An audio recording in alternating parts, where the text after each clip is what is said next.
This podcast is dedicated to those who have found their way from fear to freedom and for those who are considering undertaking this amazing journey. This is the Courage to Be podcast, and I'm your host, Tanya Vasallo.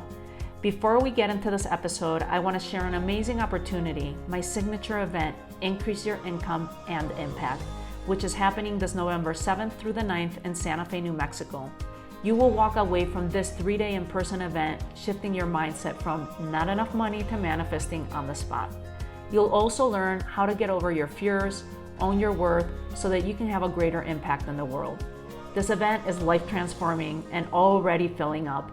And don't take my word for it, just go to our site and listen to what participants are saying. I'm gifting you an 80% discounted ticket. All you have to do is leave me a rating and review on iTunes. Take a screenshot and email us at help.thecouragetobe@gmail.com and type event discount to claim your discounted ticket. You can also find that email in our show notes. I look forward to being your mentor and guide and transforming your life. See you in Santa Fe. Welcome back to the Courage to Be, where we have powerful conversations to transform your life and your business. And today we have Jessica Buchanan with us. Welcome, Jessica. Thank you so much. I'm happy to be here. I'm looking forward to have a conversation with you because your story is so powerful of just everything that you've gone through and so dramatic. And I'd love for you to share with our audience. But something that stood out for me being on the podcast of the Courage to Be, and having courage, you've gone through a kidnapping. This is not something that happens to the majority of us. The majority of us can't even fathom what we would go through something like that. So that in itself, we would be like, oh, of course, that's the courage to, overcome this. And I want to hear this story. But what stood out for me is that the real courage that showed up for you is surviving the survival. And I feel like that's the part that it's like the sequel of the happy ending stories that we see in the movies and in all the, and in people's real life, but we never tell the sequel, we never talk about the happy ending. So yes, you were saved, you survived, and I'm getting goosebumps as we're saying it, but because we never do the follow-up. How hard is it with the survival of the survival? And that's where the courage comes in. So I'd love for you to share with us a little bit of going back, what's the story, but let's make emphasis to the after the sequel. Yeah, I appreciate that. So sure, I'm a teacher by profession, and I started my teaching career in East Africa. And that's what I wanted to do. I did my student teaching in an international school in Nairobi, Kenya, fell in love with the region and the people and the kids that I was working with. They offered me a job. I jumped on the chance and met this, cute Swedish guy at a really trashy nightclub about a month and a half into my teaching contract. And he and I have been chatting, for about 18 years now.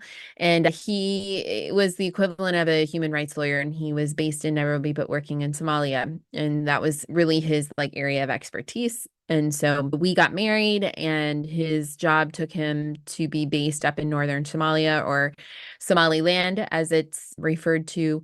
And we didn't really want to have a long distance marriage. So I quit my teaching job and moved up there. Figured teachers always land on their feet. We can always find somebody to teach. Somebody always wants to learn English. And so that's what I did. And before I knew it, I started working for the UN. I was doing some work for the Ministry of Education in Somaliland. And I landed in a job working for a Danish organization, the Danish Demining Group, and basically as their education advisor, and traveling all over East Africa, South Sudan, Uganda, Rwanda, Kenya, Somaliland, and then I was called upon to go to Somalia, which is the southern part of the country. Somalia is basically divided up into 3 regions, 3 self-declared countries, if you will. And the southern part is, what you see, what people know of Somalia. It's what people see on the news. And we had some projects going on down there, and I needed to go down and train the staff, and I didn't feel good about it. I had this, my intuition was just sending off all kinds of red flares, red flags. Something was not right. And so I canceled the training twice. And then the third time that it was scheduled came around and I called my colleague and I said, hey, I don't really feel good about this. Can't we figure something else out? And he was just like, get down here and do your job. If you don't, we'll find somebody who can. And, as we discussed before we started recording, I'm from the Midwest. I grew up in church, like, so naive, right? Just like such white privilege to be like, what's the worst that can happen? Like, I'm an aid worker. I'm protected by the UN sanctions and it'll be fine. Like, he's right. What's the worst that can happen? So go down, do my trainings. The third day is what I was worried about because we had to move from the North office to the South office to train as like a separate staff. And we get across this boundary called the Green Line. We do our training. And then around 3 o'clock in the afternoon, this is October 25th, 2011, we are waiting for our convoy of land cruisers to come back and pick us up and take us back to the northern office. And I'm like headed home the next morning. I'm like, I've made it, right? What's the worst that can happen? Like, I was just being paranoid. And we get in our convoy and we pull through the gates of the compound. And about 10 minutes into our journey to the North office, our car's surrounded by armed gunmen who take over the vehicle. They get in, they put a gun to my head, and they start screaming at the driver to drive. We take off through the city. We drive for hours into the middle of the night. And, we change vehicles, we change personnel. At some point, they force us out of the vehicle and command us to walk out into the desert and then conduct what I call a mock execution, where I very much believed I was going to die. And that started my 93 days of just torture. It was hell. We were held outside in the elements. We were never taken to a house or to a structure or anything. We were always surrounded by guns. We were always being threatened. We were always being, abused. We were kept on a starvation diet. The ransom demand, they told us, was $45 million. And I heard that our company, our organization countered at 20,000 for a ransom. So when I heard that, I thought, okay, well, we're going to be here for a while, like a really long while. And it wasn't until my health started to decline. I got a urinary tract infection from being outside and, just in the elements and just dirt. I mean, I was just covered in dirt all the time, not a shower, no bath. Every once in a while, I got a bottle of water to clean myself or clean my face off. But that's really doesn't do the job when you're living outside. And so the urinary tract infection moved into a kidney infection. And we had 6 proof of life calls where we would be put on the phone and ask like a few security questions so that negotiations could keep moving forward. And I didn't know it would be my last, but on January 16th, I told the person who was like representing our organization and taking these messages back that I didn't know if I had much time left because I was getting very, very sick. I was hallucinating with fever. I was throwing up. Kidney infections are really painful. And I'd had one before and had to be hospitalized for a week. So I knew what I was getting myself, like I knew what was happening. And so I told them that. And unbeknownst to me, then that set the wheels in motion because I had no idea that the FBI was involved or that the American government knew anything about me or my whereabouts. And so that information climbed up the chain of command all the way up to President Obama. This is January 2012 by now. And he gave the approval and the go ahead for SEAL Team 6 to attempt a rescue mission. And so then on January 25th, 2012, in the middle of the night, I woke up with the need to be sick. And I went and did my thing behind a bush and came back to my mat. And then 30 seconds later, the night just erupted into automatic gunfire. All 9 of the pirates, as they called themselves, were killed that night. And I thought we were being like kidnapped by another group. It wasn't until someone grabbed my legs and my arms and pulled a blanket away from my face and said my name and identified themselves as the American military and said, "You're safe now. We're going to take you home," that I understood that I was actually going to survive this whole ordeal. And so that was 93 days. But as you mentioned, it's the survival part that's really, really hard. And that's been these last 12 years. Wow. where to even begin. Were you kidnapped alone, Jessica, or were there other people with you? I was with my Danish colleague. So the gentleman that told me I needed to get down there and do my job, he was the project lead and we were counterparts. So he was also taken. Was And I he, think did he he, was the real target. And I just happened to be in the wrong place at the wrong time. and did he get to survive too, Yeah, or he he did. got rescued too? Yep, the American government rescued him. Well, I don't even know where to go with the questions. The first one is, have you guys been in contact after that? And how has his survival of the survival been for him? I always say we had two very different experiences. It was very different for him being at the end of his career when this happened and also being a man. I think the perspective is very different and the fears are very different when you're in a situation like that than when you're a young woman. Day 27 of the kidnapping or hostage taking, he decided to get it off his chest that he actually knew something like this was in the works. There had been a kidnapping threat on the organization, and he had chosen not to tell me about it because he didn't want me to cancel that training. So my intuition was actually spot on. Something bad was going to happen. I was bullied into forfeiting my own safety and security, and I deferred that. And then I was kind of like, what the heck am I supposed to do with this information now? Like, you might be the last person I ever talk to or see in my life.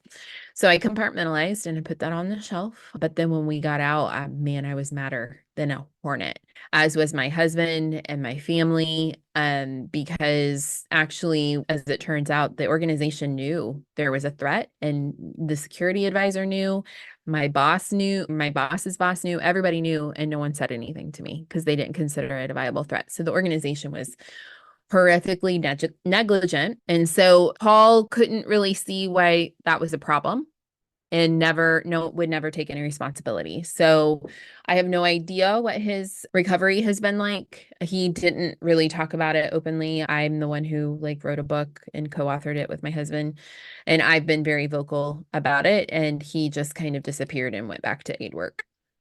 Wow, that is crazy. And you just mentioned again, because that was where I wanted to go with the second question, your intuition. I mean, Mm-hmm. you felt that you knew it. How has that changed now? Back then that you overrode, and we all do this. We do this Yeah. on a daily basis. I mean, how many times Yeah. do we get a hit, we get a download, and we're like, no, and we Mm-hmm. rationalize it because it doesn't make sense or because we can't understand or we can't make sense of it. How do you spot your intuition or how do you listen to it now versus then? Yeah, that has been my journey, right? Like that has been the lesson for me in all of this. And it's something I wrote about extensively in my first anthology that I put together, Our Journey to Reclaiming Our Voice, because it had been such a pattern for me to dismiss my intuition and to defer my opinions and my decision making and my safety to other people.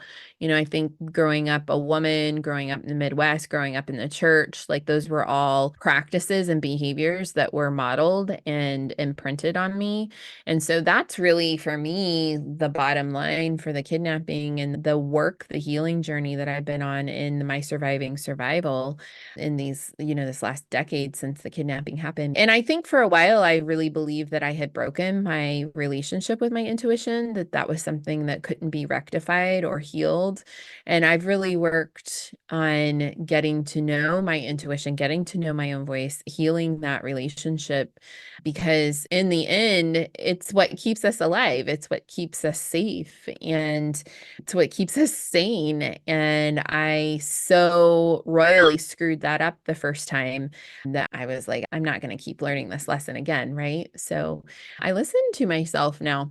And I was just talking to someone about this yesterday. Like, how do you know the difference between your intuition and your anxiety or your intrusive thoughts? And I still don't know the answer to that, but I know the practices that help me lead me back to my intuition now. And I can very easily turn to those in my time of need in a way that I never did before. Yeah, let's take a quick pause because there's a lot more to detangle here. I want to share an amazing opportunity with you, my signature event. Increase Your Income and Impact, which is happening this November 7th through the 9th in person in Santa Fe, New Mexico. You will walk away from these 3 days shifting your mindset from not enough money to manifesting on the spot. You'll also learn how to get over your fears and unworthiness so that you can have a greater impact in the world.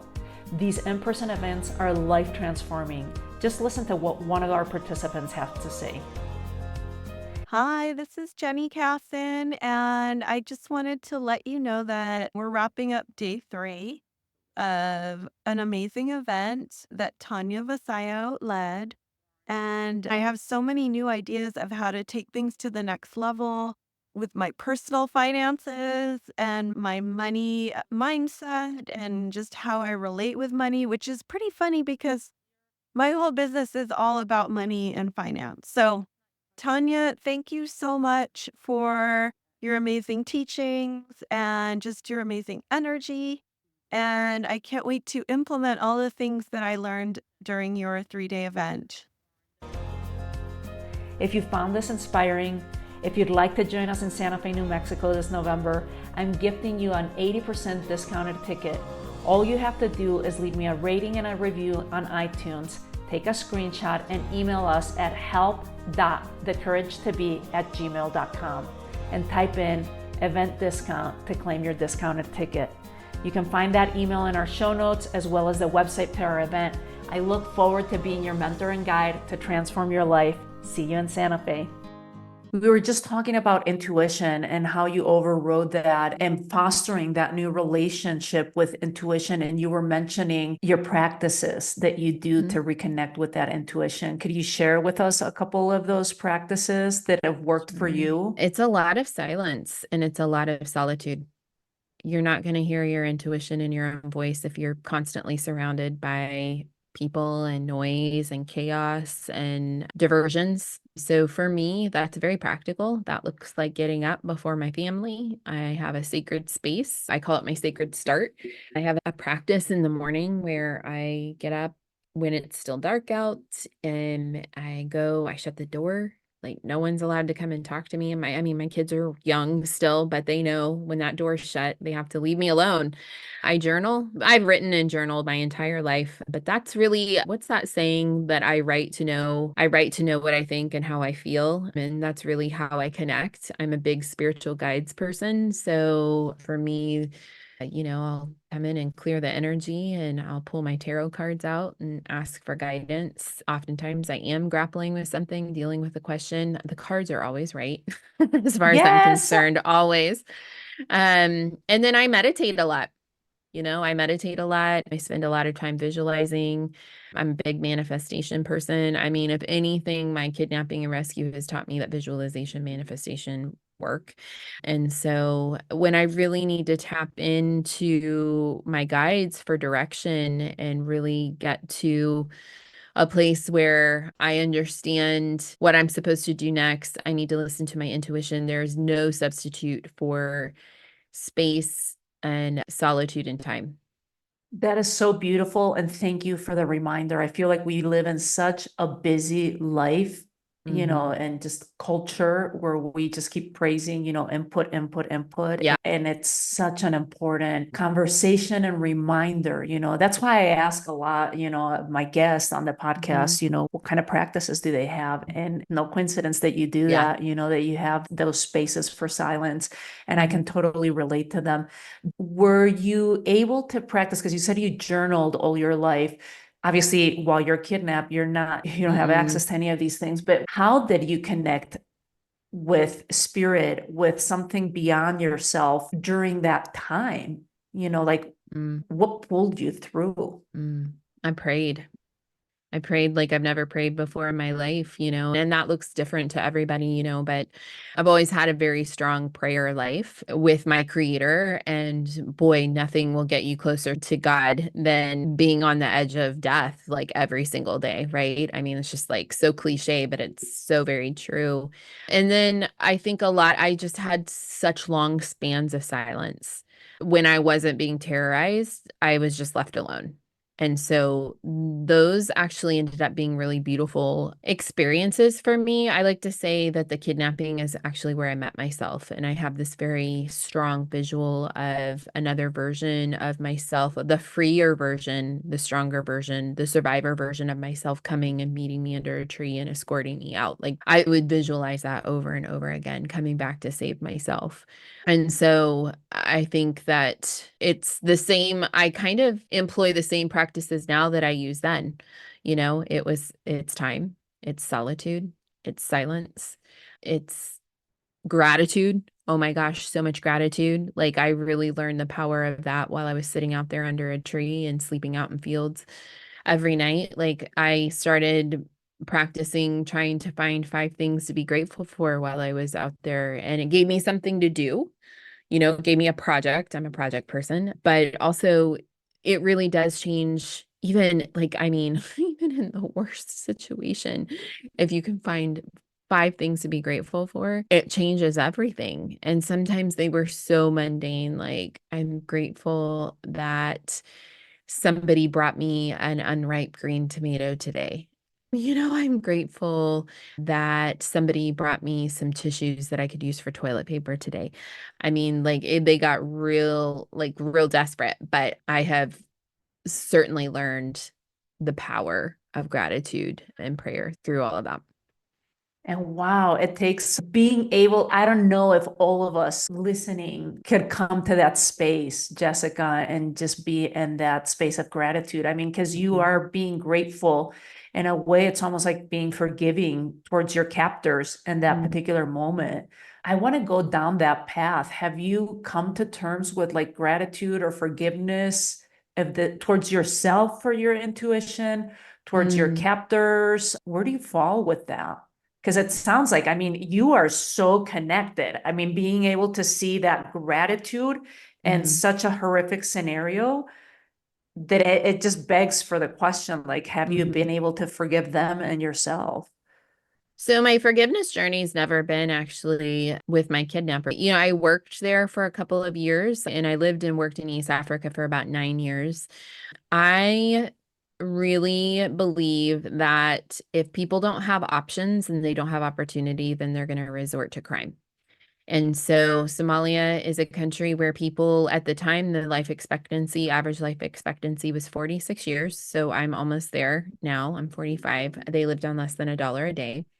Abject poverty, like when you look at a scale, like there's a quality of life scale index, you could Google that. Somalia is always dead last on the quality of life. So these people, I mean, part of it, is just like the culture, and there's so much conflict, and, they're nomadic people, and it's hard. It's harsh terrain. It's harsh culture. It's harsh. But, I had to sit there and really grapple with, what do I actually believe in terms of my own morality, right? And I discovered that nothing is black and white. Things get gray really fast. I don't know what I would do if I had been born in that time and space and I had been born a Somali mother. What would I stop at to make sure my children were being fed? Or, if my kid needed hospitalization, like I'm a mom now, I don't know. I would hope I'd have the moral compass not to commit a crime, but desperate people do desperate things, right? So not making excuses, just saying like that hasn't been my forgiveness journey. My forgiveness journey has been, yes, toward myself for sure. And that's taken me a long time, but I have forgiven myself. But my forgiveness journey was toward my organization and to Paul, because they did not meet their duty of care standards. They were negligent. They withheld information from me that I needed to have. And then they didn't take responsibility for it. And so that has been very interesting. I think I've gotten there, but I don't know. There's times where it flares up. For a long time, I was just so angry because that one decision to withhold that information from me I would have made a completely different decision and it would have changed the trajectory of my life. Yes, I'm grateful I'm alive. Yes, I'm grateful I am of sound mind and I'm on the other side of this, but I lost a profession that I loved. I lost my home. We relocated to the US and I mean, it was our choice, but it was out of desperation because my PTSD was so bad. It was the death of a dream for me in terms of how I thought I was going to work and live my life and raise my children. And so it changed everything and they are responsible for that. So that's been hard. That's been a long, rough road for me. Yeah. Does the PTSD still show up for you all these years later? Yeah, sure. It's never going to go away. I was thinking about that this morning, actually, about like the weird things that I still do, like I still drive in my car with nothing on because I can't handle a lot of noise in the car because they drove us around. Like we moved 50, 60 times throughout the course of the captivity. And they would play the music, like Somali music, really loud, and it just would be like, so I can't like handle loud music in the car. My husband thinks I'm so boring, but I'm like, look, this is like way more complicated than just wanting, so food is such an issue for me still. People who've gone through food scarcity or have been starved, I don't know how they manage like a healthy relationship with food, but when I travel, for instance, it's really hard for me not to know like where I'm going to be able to access food and like food security. That's like a hard thing for me. That's gotten better in the last like probably year, but that's always been really hard for me. And I still have nightmares. I had a panic attack last month while we were on vacation because the sheets and the blankets reminded me of when I was in captivity. We were staying on a dude ranch in Montana, and I woke up in the middle of the night because I couldn't sleep and I had a full-blown panic attack. My husband was like, "Wow." And I'm like, "Yeah, tell me about it." So it's never gone. It'll always be Mhm. with me. Is there anything that you do to try and handle with the PTSD? Yeah, I mean, therapy, of course. Again, like getting Your enough sleep. practices? Yeah, like getting enough sleep, making sure I'm taking care of myself, like nutrition wise, like all of the things that you hear, like, to try to manage anxiety. Those all work for me. And like not trying to push it down. I have a tendency to, I'm kind of a person who can just like barrel through and carry on. And so, like, letting myself have those moments and acknowledging them that, yeah, this is still hard sometimes and it's okay is something that I'm like having some more self compassion, I think has been key for me. Wow. Before we pivot to the surviving of the survival, because I want to still go down that path, were there any lessons or gifts within the horror of what you went through? Mm, Because you seem to me, Jessica, I don't think anyone would be capable to do this. Like, it's not every person that could see something like that, but you do seem like the person that has reflected on this and mm, maybe has been like, well, there's gratitude, like just the fact that mm, you've been able to see gratitude. I'm curious to know if you've seen any lessons or gifts mm. within the horror of it. Yeah, I think for sure. I mean, the gift of reclaiming my voice and understanding this relationship with my intuition has been, life-saving, right? Like that's the point. That's the point of this whole journey. I think I had some really interesting like conversations, if you will, while I was out there. I lost my mom the year before all of this happened very suddenly and very tragically. And so I was still very much grieving her when all of this happened. And so I think that there was a lot of closure there for me in terms of because my relationship with my mom was quite fraught. And that was a gift, I think, because I had all this time, right? Like I had no idea how much time I had in front of me, whether or not, I was going to get ransomed or I was going to die. Like, but I kind of felt like I wanted to use the time for a purpose. And then I think now, as we pivot into survival, this whole experience has laid a foundation for the purpose that I feel I have in my life now. And that has been the greatest gift. And it took me a long time to recognize that and acknowledge that and have courage to come forward with that. But yeah, it has certainly provided another purpose for my life and my work.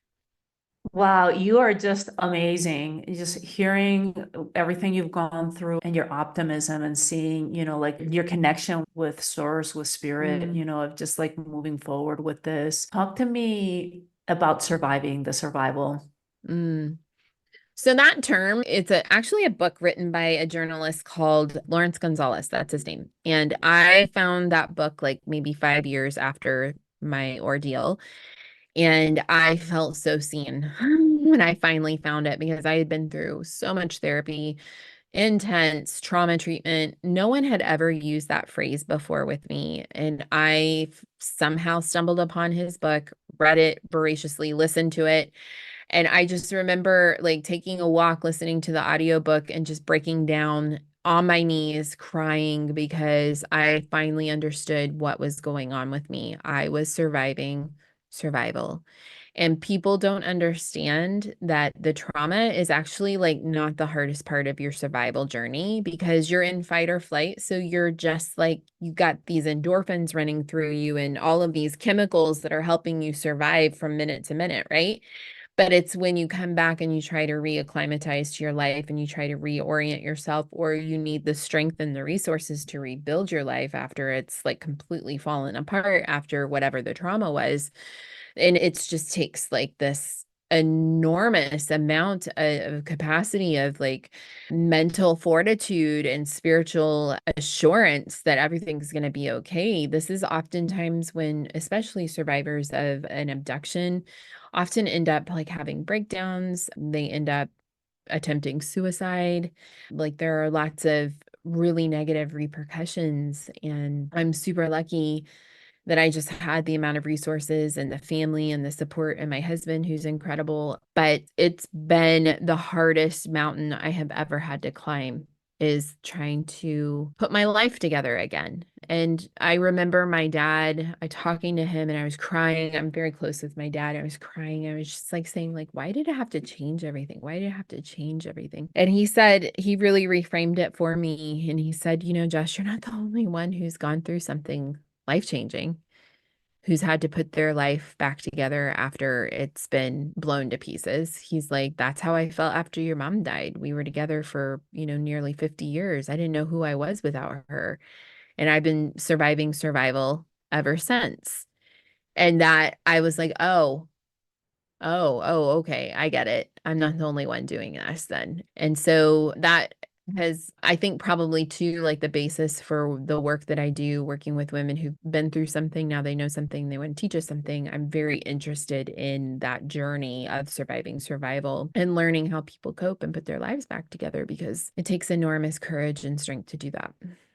I commend you, Fred, and not only for you climbing that mountain, but lifting others as you're climbing it.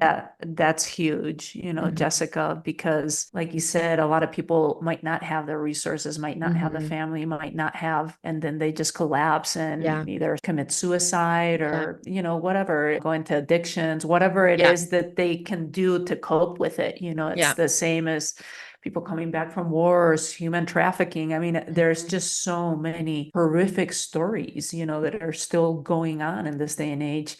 Do you feel like you said it's the toughest mountain that it's been for you to climb. Are you still climbing it? Or do you feel like you're more Mhm. towards the top? I think I'm at the top, but I also think I looked out and realized it's a mountain range. It's not just one mountain, right? Like there are valleys and there are peaks, and they're going to keep being valleys and peaks. But the thing is, like the longer you climb, the stronger you get, right? And so I feel like, yeah, I'll rest and then I'll descend and start climbing again. So I don't know what life has in store for me now on, but sometimes I wonder, like, for a while I think I thought like, oh, okay, maybe it works. Like you're allotted a certain number of like bad, tragic things. And so then you're like scot-free for the rest of your life, right? Like I've survived it all. So now my life's going to be like easy breezy, but I don't think it really works that way. So sometimes I kind of wonder, like, okay, what's next? But I have to just trust that I'm going to be okay and I have what it takes to get through. So, Yeah. Let's take another quick pause before we wrap up. I want to share an amazing opportunity with you, my signature event. Increase Your Income and Impact, which is happening this November 7th through the 9th in person in Santa Fe, New Mexico. You will walk away from these 3 days shifting your mindset from not enough money to manifesting on the spot. You'll also learn how to get over your fears and unworthiness so that you can have a greater impact on the world. These in-person events are life transforming. Just listen to what one of our participants has to say. Hi, my name is Jen Jassif, and I had met Tanya, and I really loved her energy and wanted to hear more about what she's doing to help other business owners and entrepreneurial spirits work in their business and excel. And I have loved the whole weekend. It's been a lot of really good exercises and really got my thoughts really deep in thought and led to some really, really good conversations with other women here. And if you are considering needing a little boost in your business or just in your own personal development, I would highly recommend checking it. If you found this inspiring, if you'd like to join us in Santa Fe, New Mexico this November, I'm gifting you an 80% discounted ticket. All you have to do is leave me a rating and a review on iTunes, take a screenshot, and email us at help.thecouragetobe@gmail.com and type in event discount to claim your discounted ticket. You can find that email in our show notes as well as the website to our event. I look forward to being your mentor and guide to transform your life. See you in Santa Fe. You just talked about trust right before our pause. How do you carry faith before, like when it, or what was your faith? You know, you said that you were a churchgoer, you know, that's something that you grew up with. The faith before, during, and after. Is there a difference between that faith? Has it strengthened? Has it I think weakened? Has it changed? before I was just scared all the time, like I was in the middle of deconstructing my faith and trying to pull myself out of this like religious mind, like construct and mindset that doesn't really apply to me or my life now. And I feel like my faith and my spiritual life is so vibrant and so strong now, because I think the other thing that the kidnapping and the rescue showed me is just like how held I am and how supported I am and how taken care of. And I felt that so strongly in the darkest moments of those days. And I knew that even if I didn't make it out of there alive, because I really didn't know what was going to happen in the end, I still felt like okay, like I still felt connected to, for me, like my creator. Like that's how I think of my higher power. And there's so much love and there's so much compassion and so much just nurturing goodness in how I feel about my spiritual connection. I just feel so supported now in a way that is so different than how I grew up and in my view of God. And so I just trust that when things go, off in left field, that there's supposed to be a lesson that I'm supposed to learn, that somehow it's all going to work out the way I need it to. I don't know. I just have this insane trust. Like I don't worry a whole lot anymore. I might get frustrated or feel a little anxious, but I'm just not scared. And That's that is amazing. so freeing. It's really freeing. That is amazing. And especially of just, it sounds like your trust barometer just strengthened after Yeah. that, because I'm guessing in the middle of it, you must have been like, I have to trust, but I don't know. Yeah. I don't know, and Yeah. the I mean, you fear have with to it. find something to tether yourself to, and I say that to my Yeah. husband sometimes because he's not as like Spiritual. yes. And he's a guy. I think sometimes they like worry more, they're like such caretakers or whatever. And there was a certain issue with work or something. And I was like, look, you got to find something to trust in. It can be a tree, it can be a rock, it can be a river, it can be God. I don't care what it is. Like, go find something to trust in, because you got to tether yourself to something, or else you're just going to float away in a cloud of worry and fear. And that is no way to live. And I think I made that decision in the middle of those 93 days, and it has served me well. That is amazing. What would you say to any of our listeners that are going through a dark night of the soul? Because even though yours is very horrific, and some people might be like, well, I didn't get kidnapped, like it's not Mm, so bad, but they're feeling it in the same way, whatever it is for them. What would you say to them to give them some type of hope mm. to get through it?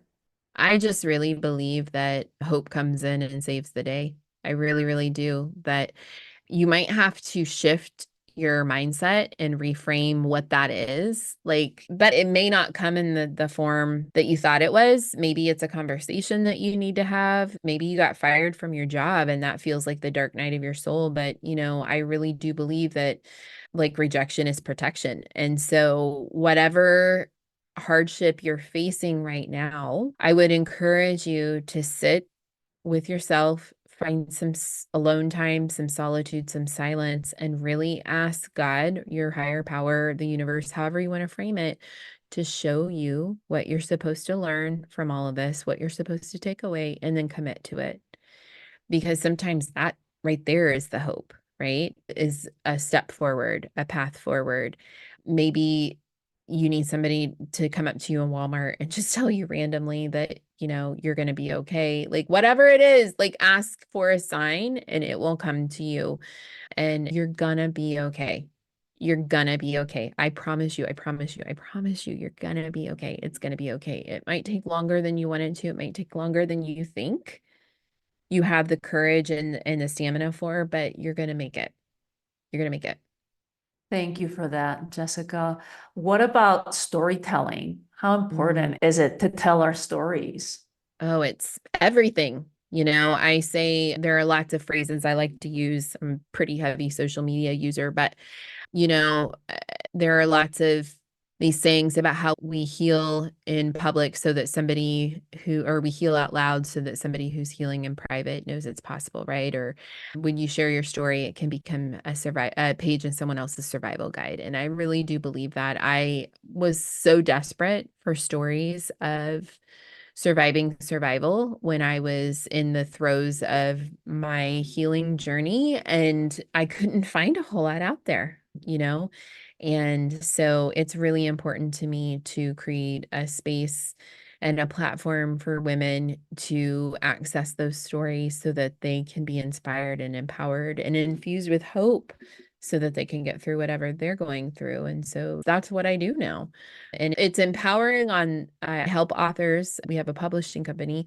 And so I help women authors share their stories, write about their experiences and the lessons they've learned. And it's empowering on that side to watch them take back their power when they tell their story. Many of them do it for the first time because they've been silenced by perpetrators or circumstances or just shame. And to watch them stand up and walk out into the light is the most incredible, purpose-filled journey I have ever been on. You are amazing. It just, thank you. Thank you for what you're giving to the world, the impact you're having, and sharing it out loud and inspiring others and giving permission to other women to tell their stories. I think storytelling is so important too. Yeah. With speaking of that, you were saying that that's what you do right now and you have this publishing company. Like, where can people find you? How can we connect and be part of your community? I would love that. So I'm most often on Instagram. So just my name, Jessica C. Buchanan, or our indie boutique publishing company is called Soul Speak Press. So you could find us on either one of those handles on Instagram, or you could just email us at hello@soulspeakpress.com or check our website out at Soul Speak Press.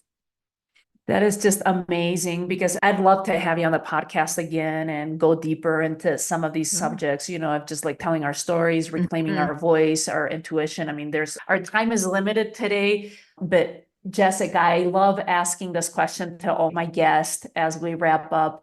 What's something that our listeners could do to live a life with more courage? Speak the truth, tell your story. It's so hard to get past the breakers of judgment and worrying about what other people are going to say or what they're going to think about you. But man, once you get out into past that, it's just freedom. And I think It's so empowering to say what has happened to you, what you've been through, and to share the lessons you've learned. And so you'll be infused with courage when you speak your truth. And to be vulnerable. I mean, I Mhm. commend you once again. Thank you for sharing with all of us and allowing us to step into your world and your understanding. Thanks for your time with us today, Jessica. Thank you so much for having me. If you like this episode and you'd like to feel this kind of energy live and in person, I want to share with you about my upcoming event, Increase Your Income and Impact, which is happening November 7th through the 9th in person in Santa Fe, New Mexico. You will walk away from these 3 days shifting your mindset from not enough money to manifesting on the spot. You'll also learn how to get over your fears and unworthiness so that you can have a greater impact in the world. I'll gift you an 80% discounted ticket. All you have to do is leave me a rating and review on iTunes, take a screenshot, and email us at help.thecouragetobe@gmail.com and type in event discount to claim your discounted ticket. I look forward to being your mentor and guide to transform your life. See you in Santa Fe.